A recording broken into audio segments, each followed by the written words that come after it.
What's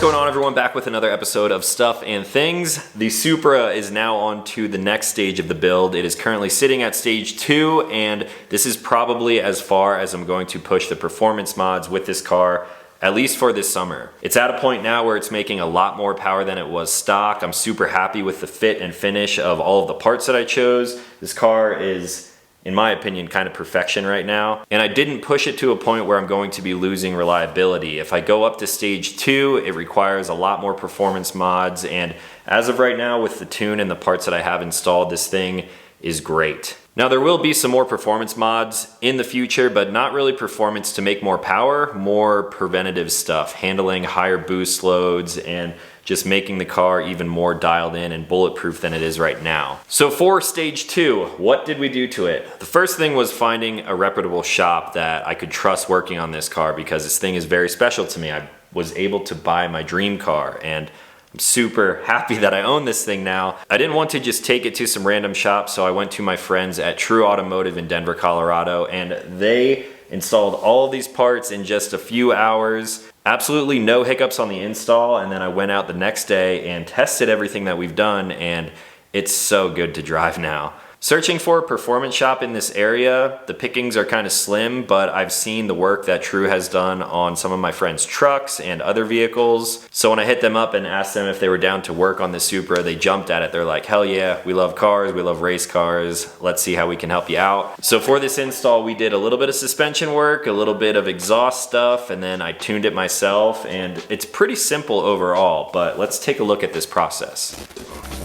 Now, the first thing that we jumped into was the install of the HKS Hypermax Touring adjustable springs. When doing research on the suspension setup that I wanted to go with on this car, of course, I could have went with the coilover option like I've done on some cars in the past. However, this car comes equipped with factory electronic dampening controls, so basically the comfort or the regular mode versus the sport mode. When you pop it into sport mode, it kind of tightens everything up, changes the steering, throttle response. You all know that deal. And the suspension on this car from the jump is very good, so I really didn't want to change a whole lot. I wanted to keep that factory electronic dampening, so I went with this setup. These HKS Hypermax adjustable springs have been very nice so far. It gives me a little bit stiffer of a ride, better cornering performance. It really kind of retains the factory geometry when cornering and under heavy loads, and it allows me to adjust the fitment just a little bit, so it's kind of aesthetic but also performance driven as well. Now, I made the mistake of not measuring the height of this car before we actually started this install, but just judging by what I knew about the car, I would say we lowered it roughly an inch in the front and the rear. Now, it's not too low, it's almost like the perfect height right now. I actually installed them with the factory settings that came from HKS, but since they are adjustable, I can go higher or lower if I wanted to. Right now, I come like less than a centimeter from scraping my new exhaust when backing into my garage. So if anything, I could go up just a tiny little bit, but it has not scraped, and so far it looks amazing. So to go along with this fitment that you see right here, the HKS springs, of course, brought it down just a little bit, and then the wheels and tires needed to come out just a little bit. So I kind of mentioned this in the previous video, but I wanted to install wheel studs on here because they, of course, are using the lug studs. Now that this has wheel studs, it was also a little bit easier to run spacers now. So I'm running the premium wheels. I really actually like these wheels. If I decide to change them out and get something in the future, I will probably get wheel specs that match this exact setup. Maybe a tiny bit wider, but so far I'm absolutely loving this. The fitment is great. It's a little bit more aggressive for some more spirited driving. Of course, when I get this thing out onto a track or into some more autocross again. This height and fitment is very performance driven, and up front I opted for a 12mm spacer and then 15mm spacers in the rear, so they're poking out just a little bit more, not really poking past the fender. I don't have any fitment or rubbing issues. If I went any lower with those springs, I would probably start rubbing, definitely up in the front when I'm turning. But as of right now, all we did was lower it on the factory settings on those springs, a little bit of spacers, wheel studs, and they're looking great. One thing that some of you guys may have picked up on in the last video is that since I'm keeping these premium wheels, I wanted to change out the chrome on the center caps. Of course, they came with like the little chrome Toyota logos, kind of ugly in my opinion, so I opted for these gloss and matte black Supra emblems that just pop out and pop right into place where the old ones were. Now, while the guys at TRU had the front suspension all ripped apart, I figured this was a good time to upgrade just one more thing up front. A very simple solution, but also very effective at the same time. And this is a part from German Auto Solutions. They have now developed a monoball front suspension upgrade, which basically replaces your factory bushings in your control arm. You then install these two monoball joint assemblies, and what this does is really tighten up the overall feel of the suspension. With the stock rubber bushings, you can kind of see here, they're kind of cheap, and rubber bushings like this tend to deflect under heavy cornering loads, so when you're really getting into a corner, those bushings can only handle so much until they start kind of squishing and deforming a little bit. So changing that out with these billet machined monoballs, these are completely contained units, so they're probably going to last a lot longer than those stock rubber bushings will, and it really tightens up the suspension feel under hard cornering. Now, before these gas monoball units were released, the best option out there was pretty expensive. Generally, if you're replacing a component like this for something higher quality, you're looking at like $700 plus to replace units like this. So with these gas bushings, they're only about $250, and they also offer a tool rental depending on what type of tools you have at your shop. Of course, since I took the car to TRU, they had a press in there which made pushing out the old rubber bushings very easy. And then you just have to sand down the inside of the control arm to get a really nice snug fit for the new monoballs that go in its place. If you don't have access to a press like that, you can actually rent a tool from German Auto Solutions and do this in just like a vise. You could do it in your own garage. I could have done it here, but it's probably a lot easier with the lift and the press that I was using at TRU. I say I was using it like I did any of this. This is really all Austin and Billy at TRU who helped me with all these installs, but it made the process very easy. There's actually some detailed videos online of how to get these things installed properly, just as everything else that we are talking about on the car today. So this isn't really an instructional video, but it's just my experience with the install and the guys that did the install. If you think you want to upgrade two monoball units like this, having a press is a very nice idea. Otherwise, you can rent the specialty tool from Gas, do it at home on a bench vise, push it out yourself. I believe it's $29 and then send it back to them. So I actually have that tool. We use part of it to put onto the actual press. So I have to remember to send that back to them very soon. Now, after all that suspension work, we of course aligned the car basically to factory spec, and it is very damn close to the actual factory spec that Toyota recommends. Now, with a little bit stiffer suspension and those monoball units up front, when I am cornering under very heavy loads, like ripping through corners, those monoballs are actually helping retain that camber, toe, and all the alignment things that we adjusted under heavy loads, whereas the rubber bushings deflect and you can kind of get a little bit wonky. So it's a very minute touch. It's something that you probably wouldn't notice unless you drove the car stock before, and overall I think they feel really great. So that is all the suspension work that I have done to the car right now, which doesn't even really relate to the stage 2 part of this. The stage 2 performance with the tune actually comes from opening things up a little bit more. In stage 1, I of course did the Arma-Speed intake. I flashed the car myself to stage 1, and now we opened up the back end a little bit from the turbo all the way back to the exhaust tips that you might see right here. And now we are sitting at stage 2. So I kind of went against what I said I was going to do in the initial Supra build plans, but after doing some more research, I decided to go this route, and I did change everything from the turbo all the way back here. So since I unlocked the ECU or the DME, it's very easy to clear codes, check engine light codes that of course come with adding a downpipe. Now, there are a ton of downpipes to choose from, but one caught my eye in particular, a 5-inch version from this local shop, Colorado N5X. That's also where I bought my carbon fiber mirror caps from that you guys may have seen in the last video. So while I was up there, I was kind of looking at the different downpipe options, and they actually make one themselves in a 5-inch version. I believe they also have a 4 or maybe 4.5-inch version as well, so I figured, let's try this new thing out. It's really going to open up the system. It's going to actually probably make the turbo last a little bit longer because there's not so much pressure in there. And of course, you're going to see crazy horsepower gains out of it. So while at TRU, I knew I was going to install a full exhaust system, starting with that. We removed the downpipe, removed all of the sensors, moved them over into the new unit, got that installed, and then from there, cat back, I opted for the Boost Logic Formula Series exhaust system. This is a full titanium cat back, and it was very expensive. It was a hard purchase to make. However, I am so happy with the performance and how this thing sounds, how it looks. The fitment on it was crazy as well. There are so many bends in this exhaust system, and I was kind of unsure how it would fit up with a brand new car. This is a 2023. I'm assuming they made this exhaust a little while ago for the 20s, 21s, 22s. But once we got that 5-inch downpipe bolted in, we kind of pieced everything together from the downpipe all the way back to the exhaust tips here, and it fits perfectly, which is what I kind of expected for a very expensive exhaust system like this. Looks great, sounds great, and there's a lot more performance now. Now when it comes to the Boost Logic exhaust, there are a few different options that I chose from. One of them was actually incorrect, but the first one was the factory valves. I wanted to keep the valves in here just like the suspension. I didn't want to go with a coilover setup because I wanted to keep that electronic dampening. I wanted to keep the factory valve in here, and I also added another valve to the other side. So now when I'm driving this car, starting it in the regular or like comfort mode, those valves are going to be closed, cutting down just a little bit of the noise. This exhaust is very loud, but it sounds good. It might be a little bit loud for my taste, but that is something that I can actually tweak a little bit with the tune in the future. When I pop the Supra into sport mode, it opens those valves up and it sounds absolutely insane. We're gonna go for a drive here in a second, so I'll show you guys what all this stuff sounds like. Then for the second option that I chose was the exhaust tips. I actually opted for the F16 style non-blued tips, but they got the order wrong. I don't think it was Boost Logic's fault or even really the shop's fault that I ordered it from, but anyway, I will be replacing these exhaust tips in the future. These look cool, nothing against them. They are titanium and they're blued, but they're not what I ordered, so I'm gonna be switching those out in a little bit. Now this entire exhaust system, including the mid pipe, only weighs just over 20 pounds. I don't know what the stock one weighed, but it was fairly heavy. It required 2 people to actually drop it from the downpipe.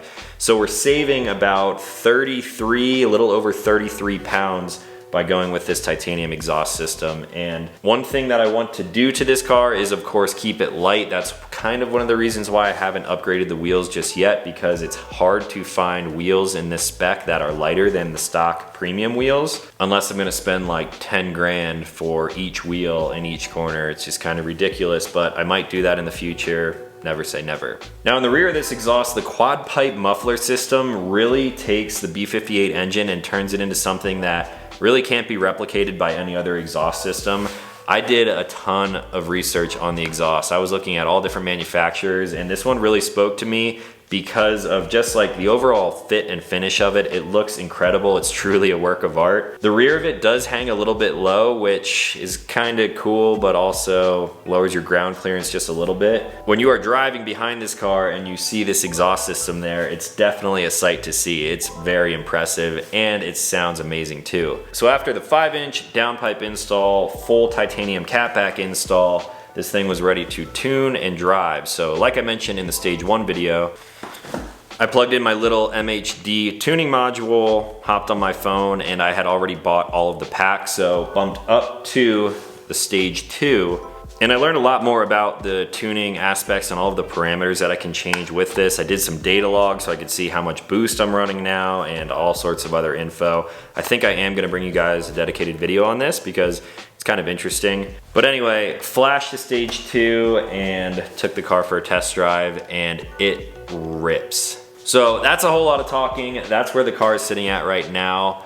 Let's go for a drive. Let's check out some of these exhaust noises, and hopefully we don't attract too much attention from the police, because this car is flashy, head turning, and I absolutely love this thing. Let's go for a drive.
And we're back. Sorry about the rain. That was not in the forecast for today. Hopefully you guys could hear a good example of what this exhaust sounded like from the outside, just revving it there, driving, going through the gears a little bit. It sounds great.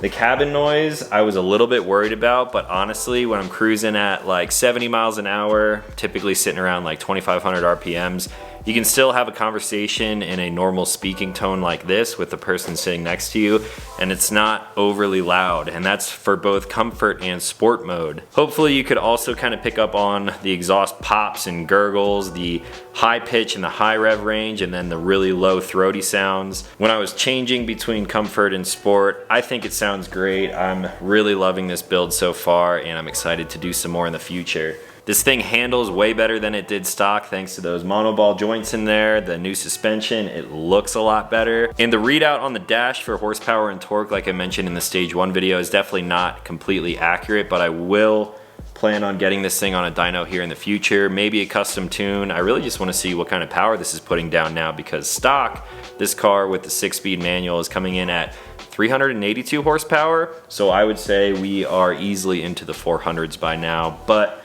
we will see. Once we're on a dyno, high elevation, not in our favor, but it is what it is. So hopefully you guys enjoyed this update on the Supra project. Huge thank you to the guys at TRU Automotive, Austin and Billy. Got me dialed in. If you guys want to add some suspension or an exhaust or anything that you saw me do to this car, to your own car, whether it's a Supra, BMW, whatever it may be, they work on trucks, they work on a lot of different stuff.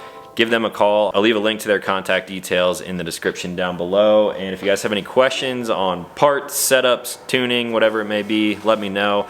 I'll bring you guys some more videos on this in the future after a quick road trip in the Tacoma. And I'm excited that summer is almost upon us because there's going to be a lot of driving videos. I actually went out with my buddy Mike, who you guys keep mentioning in all these videos.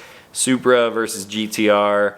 Cool combo. His car is just like his truck. My car looks just like my truck too. So maybe next time we go out and drive some mountain roads, we'll bring you guys some videos. Stay tuned for all of that.